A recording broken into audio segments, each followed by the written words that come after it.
На канале «Классика орхидейного жанра» экстренный выпуск по мотивам общения со зрителями в комментариях. Краткий инструктаж для новичков, что нужно делать с орхидеей сразу после покупки, чего делать категорически не нужно, а что делать просто бессмысленно. Черные точки на цветах вновь купленной орхидеи. Какой грибок поработал и стоит ли этого бояться? Безобидные колемболы или многохвостки как биоиндикатор ваших условий содержания и вашего ухода за орхидеей. Высокие температуры и орхидеи. Почему при таких температурах пересаживать орхидеи категорически противопоказано? Ужасы и страхи, связанные с торфяным стаканом в посадке с орхидеей. Сегодня мы покажем, как искупать орхидею, в посадке которой есть торфяной стакан, без попадания воды в грунт. Интересно? Тогда обязательно досмотрите видео до конца. И привет, друзья! Вы на канале «Классика орхидейного жанра». Лейтмотивом сегодняшнего видео послужил комментарий, который вы сейчас видите на своих экранах. Я его прочитаю. Получил в подарок на свой день рождения орхидею. Получил 3, но речь сейчас только об одной. Цветы уже были не первой свежести, и на некоторых были черные точки. На следующий день я ее вынул из горшка и под душ. Много корней было гнилых, но было много и хороших. Гниль я обрезал и поставил орхидею на 30 минут в теплую воду с добавлением перекиси, столовая ложка на литр воды. После этого посадил орхидею уже в новый горшок с новым наполнителем. Все как обычно, следуя вашим советам. И начал ежедневное опрыскивание листьев и верхнего слоя мха. Мох быстро сохнет. Через 10 дней с листьев сошел тургор. Все листья зеленые, такого свежего цвета и приятные на ощупь, но мягкие и опадающие. Хотел узнать у вас, что вы думаете на этот счет. У нас сейчас достаточно жарко, температура доходит до 28-30 градусов, ночью 18-20. Все орхидеи находятся на закрытом застекленном балконе, 2 двери обычно открыты, но остается сетка от комаров. Почти все время работает увлажнитель воздуха. Орхидея стояла на полке прямо возле двери, куда попадают прямые лучи послеобеденного солнца. Но стекла в дверях специальные, с затемнением, поэтому листья не горячие, я проверял. Пока перенес орхидею в другое место, света хватает 6500 кельвинов по 14 часов в день. Жду вашего совета. Когда я поинтересовалась, что из сделанного было выполнено по моим рекомендациям, я получила вот такой ответ. Я понимаю, что у вас нет много времени перечитывать все комментарии, и поэтому вы иногда не очень внимательно их читаете. Где именно вы увидели в моем вопросе, что все было проделано по вашим советам, я не знаю. Единственный раз, когда я это отметил, это касалось самой посадки, то есть наполнителя. С чего вы взяли, что я этим занимался в 30-градусную жару? Тоже непонятно. Я сказал, что сейчас, то есть спустя 10 дней температура на улице 28-30 градусов, но на балконе она максимум 26, ведь балкон застекленный. И работает увлажнитель воздуха, выпускающий холодный пар. Я это тоже написал. По поводу прямых солнечных лучей я тоже написал, что стекла со специальным антисолнечным покрытием. Все, что я хотел узнать, так это ваше мнение о причине потери тургора. Гнилые корни, либо высокая температура выше 24 градусов. Полный текст этого обширного комментария вы можете узнать, нажав на паузу, а я зачитаю лишь завершение этого комментария. В любом случае, ваши советы, теперь уж точно ваши, по использованию различных растворов на основе луковой шелухи, сока алоэ и толстянки, но особенно ежедневному опрыскиванию листьев очень помогли. Все реанимашки, а их из 18 орхидей было 6, выжили и уже цветут. Пользуясь случаем, хотел бы предложить вам выложить новое видео с обновленной информацией по поводу ухода за орхидеями. Так сказать, коротко о главном. Ведь что-то, как вы сами мне как-то сказали, изменилось. Возможно, что что-то вы бы уже не использовали, а что-то наоборот добавили. И все ваши старые подписчики смогли бы обновить важную информацию в памяти. Надеюсь, что вы не обиделись. Сейчас же весна. Итак, сегодня мы будем отделять зерна от плевел, вредные советы от полезных. Первое, о чем нужно знать новичкам, так это о том, что на канале есть 2 видео с азами или азбукой для начинающих. Эти видео нужно не просто смотреть, а еще и читать все комментарии под ними.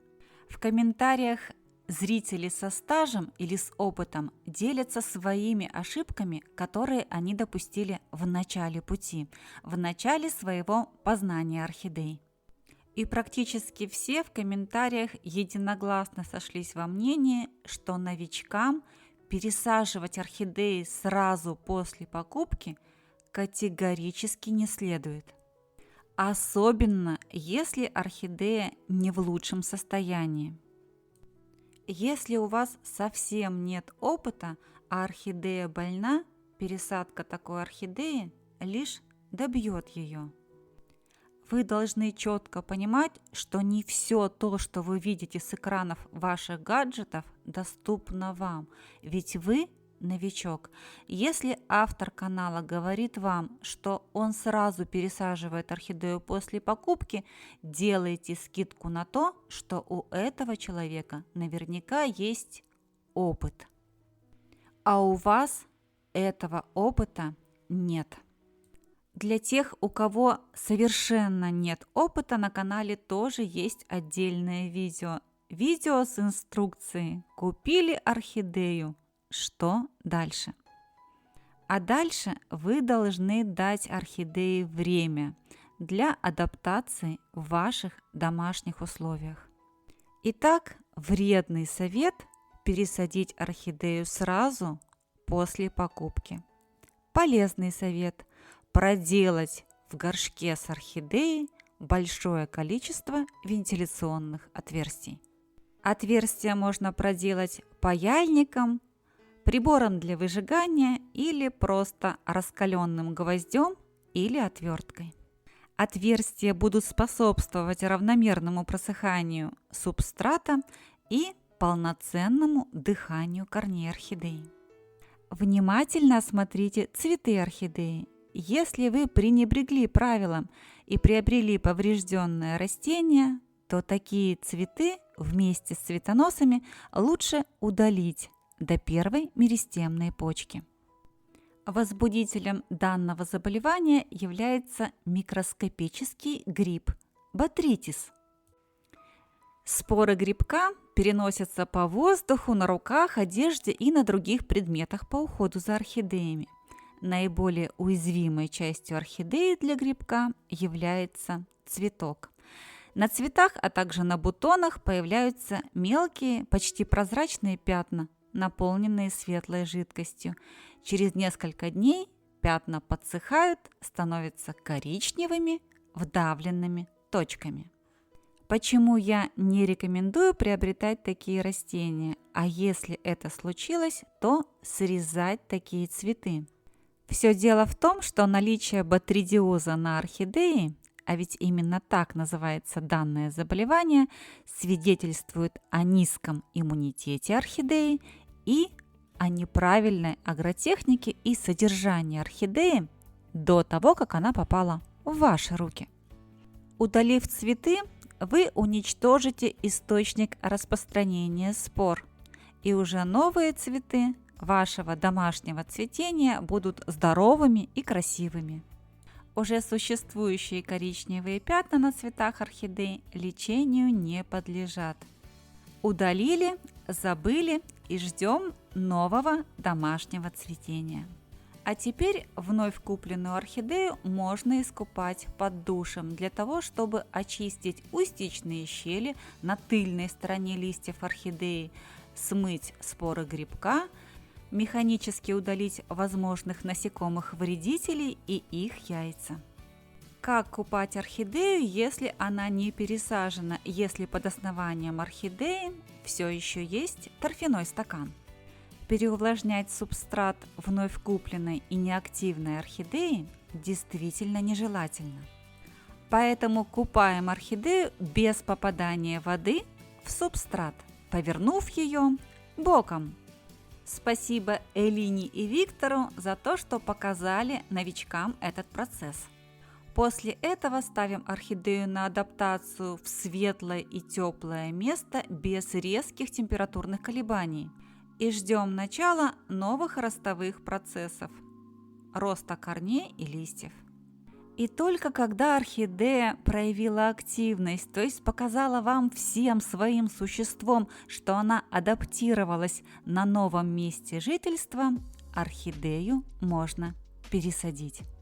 Но даже если ваша орхидея активна, а уж тем более вновь купленную орхидею, никогда не пересаживайте в жару. В жару орхидеи, как и любые другие живые существа, испытывают стресс. Во время жары и стресса даже самые здоровые и сильные орхидеи прекращают все физиологические процессы. Зачем пересадкой усиливать уже имеющийся от жары стресс? Делать этого категорически не нужно, поэтому если вы знаете, что у вас по прогнозу в ближайшие дни будет повышение температуры, с пересадкой лучше повременить. Но если вы снова решили нарушить правила и инструкцию для начинающих и пересадили вновь купленную орхидею, хотя бы не делайте этого. Не берите в руки никаких колюще-режущих инструментов, ни ножниц, ни секаторов, ничего бы то ни было другого, особенно если вы новичок. Все, что вам потребуется в этот момент, это 2 ваших пальца. Снимаете с корневой системы орхидеи все то, что отделяется самостоятельно. Не надо ничего резать. Еще раз по слогам. Не надо ничего резать. А уж если режете, не надо ничего резать до так называемой живой ткани. Любое вмешательство в живые и не совсем здоровые ткани орхидеи чревато дополнительным инфицированием. И таким образом вы утраиваете проблемы. Стресс от жары, стресс от пересадки и дополнительное инфицирование живых тканей орхидеи. И если вы думаете, что в этом вопросе вам поможет 1 столовая ложка перекиси водорода на 1 литр воды, то вы очень глубоко заблуждаетесь. Не поможет. И не просто не поможет, а навредит. Замачивая орхидею после обрезания корней в воде на 30 минут, вы делаете еще одну ошибку. Ведь я много раз говорила, травмированные поверхности, будь то корни или листья, мочить нельзя. Все как у людей. Получили рану, намочили, она загнила. То же самое у орхидей. Потеря тургора листьев у орхидеи автора комментария вполне предсказуемое явление. Что было сделано не так? Не пересаживайте орхидеи сразу после покупки. Дайте им время на адаптацию дома. Не пересаживайте орхидеи в жару или если жара ожидаема. Не используйте при пересадке колюще-режущие инструменты. Ничего не удаляйте, не отрезайте и не отдирайте у орхидеи. Перекись водорода в концентрации 1 столовая ложка на 1 литр воды бесполезна. Не ставьте орхидеи после пересадки под прямые солнечные лучи. Обеспечьте ей светлое помещение с ярким рассеянным светом. Световой день в этот период должен составлять 12-14 часов в сутки. Что будет с гнилыми корнями, если они останутся в посадке с орхидеей, если орхидея куплена с такими корнями и не пересажена? В этом нам помогут наши биологические помощники, которых чаще всего так боятся новички. Речь сейчас пойдет о калембалах, многохвостках или, как их принято называть в орхидейном мире, подурах. Практическое значение калембал переоценить трудно. Они способствуют разложению, превращению в гумус и минерализации растительных остатков и по современным данным играют очень важную роль в почвообразовании. Калембалы никак не вредят орхидеям. Лишь представители одного семейства сминтуров могут питаться нежными зелеными частями высших растений. Не стоит экстренно бороться с многохвостками и истреблять их. Ведь по сути они выступают биоиндикаторами посадок ваших орхидей. Когда калембалы переработают всю мертвую органику, когда условия содержания орхидей и уход за ними стабилизируются, многохвостки исчезнут. К слову сказать, сейчас на ваших экранах пенек орхидеи, отданный мне поздней осенью прошлого года для получения детки. Разглядывая этот зверинец в посадке с остатками орхидеи, я удивлялась их многообразию. С тех пор прошло полгода. На пне орхидеи выросла великолепная детка, а калембалы самостоятельно исчезли. Не стоит ломать себе голову над тем, как их истребить. Стоит задуматься о том, как изменить условия содержания орхидей и их агротехнику. А теперь еще более краткий инструктаж от новичка, которому повезло гораздо больше. Отдельное спасибо неравнодушному консультанту в магазине орхидей. Первую орхидею я приобрела в конце августа 2022 года в цветочном магазине. Название сорта не знаю. На момент покупки орхидея цвела на 2 цветоноса. Была посажена в кокосовый грунт с торфяным стаканом. Я поставила ее на восточный подоконник и ухаживала так, как посоветовали в магазине. 2 раза в день опрыскивала листочки и раз в неделю в поддон наливала воду. От воды в поддоне впоследствии я отказалась. Мне показалось, что грунт был излишне влажным. При таком уходе орхидея цвела до середины декабря. Затем сбросила цветочки и начала отсушивать кончики цветоносов. При этом она отращивала новый листик. Время шло, и я начала переживать, что орхидея не цветет. Также у орхидеи не росли корни, и цветонос все еще сох. В этот момент я приняла решение пойти в цветочный магазин и купить какое-нибудь удобрение. Мне казалось, что ей чего-то не хватает. На мое удивление, в магазине консультант предложила мне подписаться на ваш канал и отговорила покупать удобрения сейчас. Она посоветовала попробовать ухаживать за орхидеей так, как на канале описываете вы. Что я и сделала. Я изучила ваш канал, особенно раздел «Фаленопсисы. Вопросы по уходу». Сходила еще раз в магазин, купила все необходимое: горшочек, грунт и лампу. Если вам интересно, как развивалась судьба единственной орхидеи Елизаветы после знакомства с каналом «Классика орхидейного жанра» и когда у нее появилась вторая орхидея, напишите об этом в комментариях. Покажем все, и достижения, и промахи. А теперь я предлагаю вашему вниманию цветение орхидеи, на примере которой писалась инструкция по применению. Phalaenopsis carrot cake или морковный пирог.